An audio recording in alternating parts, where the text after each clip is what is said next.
I've got the great pleasure of closing today's event. And wow, what a day. Full packed, informative, and hopefully fun. I think that is the important thing that we try to get across. I think before I go into reflections on today, I think that it's really important that we acknowledge, firstly, all the suppliers who have been here today, who without the event would not happen at all. So please, a round of applause for all the suppliers.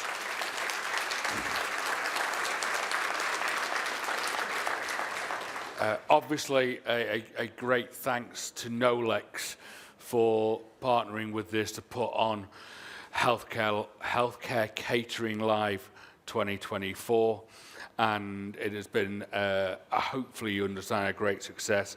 And I really want to do a massive, massive shout out to Hobart, in particularly Evan. Evan, you're there in the blue jacket, no one can ever miss you. Without them, this event seriously would have been a total disaster. The equipment has been fantastic. Everybody has had a great use of it. Go and look at their stands, understand what they do. If you can only afford one piece of equipment in the whole of your kitchens, this is the piece of equipment that you want. This fast steamer can change everything that you do.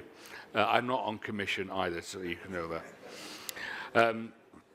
Phil opened up the day talking about how important it is that we have this event, how important you are to the industry, and to me, that's not just the industry of the NHS and hospital catering, but it is the industry of hospitality, and all of you are hospitality people. That's why you are in the jobs that you do on a daily basis. We first heard this morning from Kat Crossfield, and she was looking at a dietitian's perspective. She explained the importance of dietitians in a catering department, how important that catering dietitian is to everything that you do, how they influence a positive mealtime experience. You as catering professionals need and deserve the expert guidance, advice and learning that only an experienced food service dietitian can provide. The assisted mealtime work that Kat and Jane did with the expert panel will show how transformative work is vital. So go back to your trusts and say how important it is that you need that food service dietitian, how they can help with patient safety and patient experience. Then we went on to a great session presented by me, and I was assisted by Neve. Who am I kidding there, really? Neve demonstrated superbly and spoke with real great passion about how to treat all patients with dignity, the importance of flavour in blended food. She demonstrated on stage the coffee cake. I will definitely be remembering the Christmas cake and how we can put in prunes and allspice, and I see Lee Ashley has gone, so we don't need to talk about whiskey. The limits are only the limits of your own imagination, and I think that's what Neve was trying to get across, about how everything can be done. Everything has the art of the possible. Ensuring that the great flavours are there and that you are treating everybody within the whole of your hospital. It is not just always about acute patients. We have to remember the dietary needs and the flavour needs. It isn't just about blending some things, throwing a bit of water in and thinking that's the end of it. So they deserve exactly the same flavour profiles, the same skills and the same techniques that you would do when you were cooking for your standard menus. We then moved on to Lee from ISS, and he was speaking around challenging the status quo. He spoke incredibly well about partnerships, not about costs, and how it isn't about costs, but it is about that partnership, highlighting how social media can often be an incredible negative within our issues. And he showed the good, the bad, and the ugly. We need to change some of that narrative ourselves. We need to take more photographs of the good things that we do in hospital. Get that food out there, message. There are some incredible examples of hospitals who do that both for retail and for patient feeding. There's nothing wrong in doing that. Get your food out there, get your comms teams to do that. Let's show what the good is. We have enough of seeing what the bad and the ugly is. He talked about how food is medicine, and he spoke some great figures around how £19 billion is spent on controlled drugs, how only 0.5% of the NHS budget is spent on food, and how the cost of malnutrition is 23 billion. We need to look at our modern heating habits, and we need to make a difference. And I really want to emphasize how this is making a difference together. It is not about them and us. It's not about in-house or outsourced. It is about all of us working together, all of us ensuring that the patient is at the center of everything that we do. If you put that at the center of what you do, you will get the right results. We then moved on to Bill and Ben, otherwise known as Nick Vardis and Michael Sharp, elevating children's meals in healthcare. Before they started, they had showed the video from Charlotte Fairhill, moving, challenging, and inspirational. And it should be challenging to you. There is no doubt in the NHS that breakfast is the worst thing we do on a regular basis, and we need to change that. We need to change that for our children, and for our parents and carers. Let's ensure that our children get the food that they deserve. She asked those questions that Sophie had asked. Poor quality, why is it poor quality? Inconsistent, why is it inconsistent? And parents and carers not being fed, why? And all those reasons, so all those questions led into Sophie's legacy, allowing us to start to change that narrative. Let's do something about it. We all have that opportunity. Nick and Michael showed some of the dishes from the More Please book. Just so in case you want to find them, it is on page 23, the banana and apricot flapjack, page 46, the chicken and tortilla bake, and page 87, the bagel pizza. All of these, some of these were some of Sophie's favourite dishes, and it's important that this book can make a massive difference to how we look at child feeding. This is one of 8 concept books that NHS Supply Chain have done. Please go out there and look at them. They're going to be really helpful in what you want to do and what you want to change. Nick explained about his journey through the NHS, how when he came into the NHS, how he thought that we needed the experience, we needed that help and guidance, and his expertise has really started to do that. It's about constant improvement. It's not a destination. You will always find something to do, something to change. Children's food should not be bland and predictable. They use a great phrase, pretty food makes good food. Take that away, put that in one of your little bit of booklets, start talking to your dietitians when you go back. They also explained the importance of the Chef's Academy, the work that Nick and Michael have done with the skills. They channeled their inner Blue Peter and just pulled out dishes from nowhere. I'd hope some people did get a taste and they look great. I didn't manage to do it myself. They understand what we need to do and what we need to change. So please get a hold of those books. If you get a chance to go to a Chef's Academy, please go onto a Chef's Academy.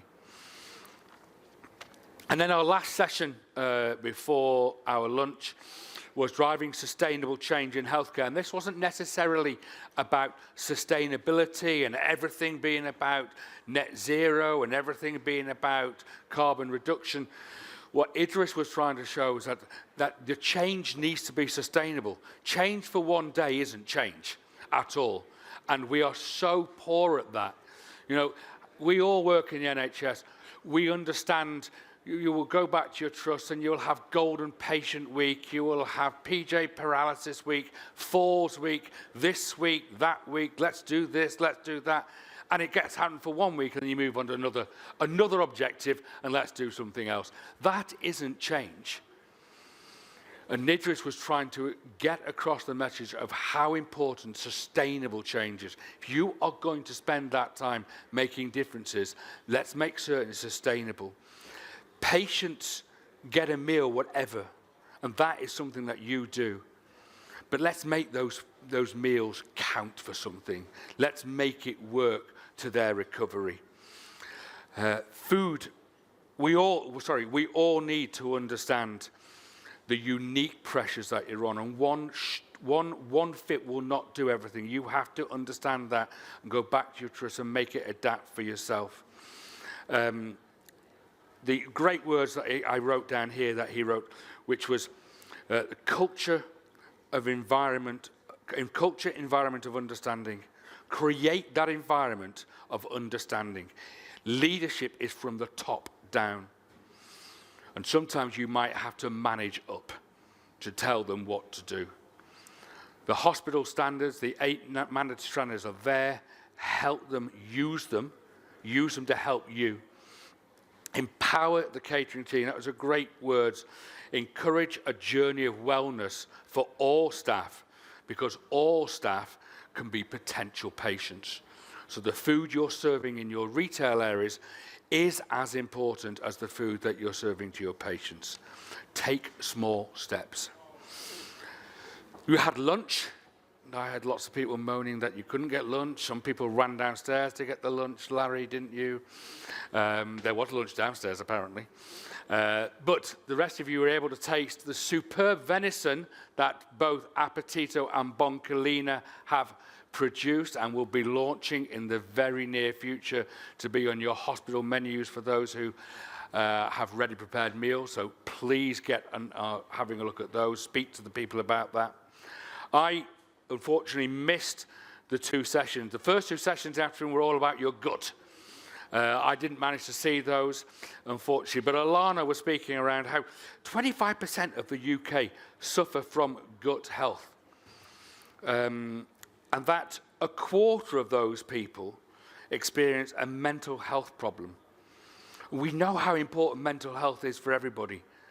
So if you are not feeling well and you also can't eat things because of the fact that that is affecting your well-being, you can imagine the impact with that when you're trying to go into work. And if that is a nurse, a porter, a cleaner who is going on to ward and having to give their best and they're not feeling well because we're not feeding them correctly, it's understanding that about our staff. Use fun and entertainment to raise the profile. 9 out of 10 of us don't have enough fibre. Incredible statistics. Swap easy things, swap white for brown. Eat more plants. Fibre is at the top of our agenda, and now it is the time to introduce it to our gut health. And we were followed then by another session on gut health. Looking at a more scientific approach to it and understanding how the role of it in your health is vitally important to your overall health, not just about your gut, but about how you act, how you react, and how you will go through the rest of your day. And then we came to our final session, which was with Andy Politti, who is there at the back. And if you don't know him, he's the one who has to have not only his name, but his job title on his jackets, because nobody knows what he does. And he worked with the superb Les and Josh, who have been in the NHS Chef of the Year competition on a number of occasions, finishing runner-up on one occasion. And who would not think that you could turn that humble cauliflower into something that really looks like it should be on a Michelin-starred menu. Wonderful ideas. There is a saying and a phrase which says that food waste is the result of poor imagination. Well, there is absolutely nothing wrong with the imagination there.